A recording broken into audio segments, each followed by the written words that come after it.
To understand the relevance of Herbert Packer's article to our course, it's important to situate it within the legal and political realities at the time that he wrote it.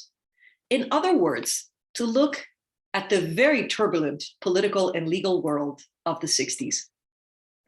This course, of course, focuses on Supreme Court cases, but not everything that happened in the 60s to advance civil rights and change the way that we view society was about the Supreme Court. Among the many developments was a huge civil rights movement mobilized particularly to achieve racial justice in various ways and methods and through the leadership of several important people such as Martin Luther King Jr., Malcolm X, and President Kennedy. During that time, Earl Warren was the Chief Justice of the Supreme Court. Warren, who is originally from the Bay Area, grew up being a prosecutor and then became governor of California.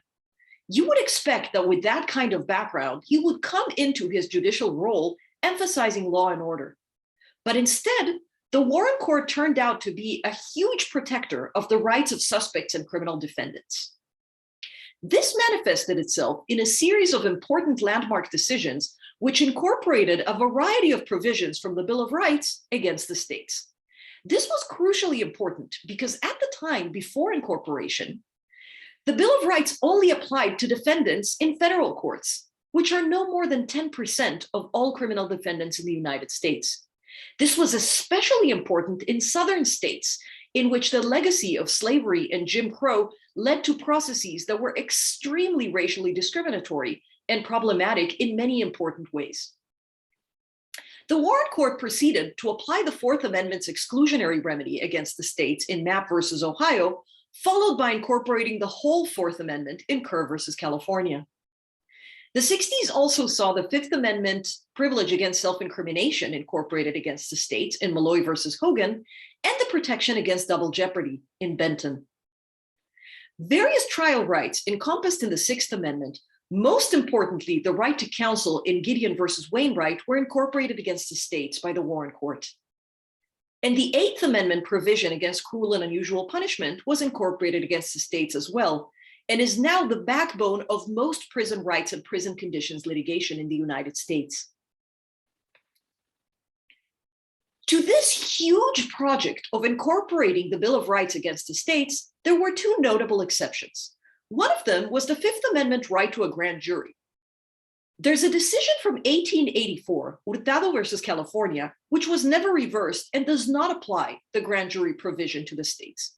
However, this is not super practically relevant because all 50 states have provisions for grand juries in their state constitutions.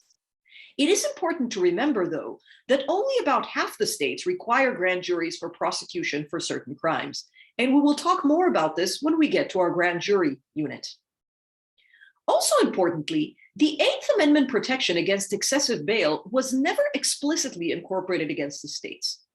Most US state constitutions forbid excessive bail anyway, and the Supreme Court's case law tends to assume that the excessive bail clause has been incorporated, even though it hasn't.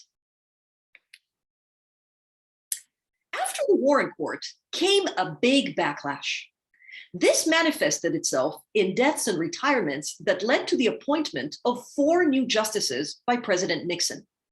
As you've recently experienced, the appointment of a big chunk of judges by a president whose political agenda diverts from the political agenda that preceded him can cause a very big change in the legal landscape. And this is exactly what happened with the post-Warren courts, the Burger Court, the Rehnquist Court, and even the Roberts Court.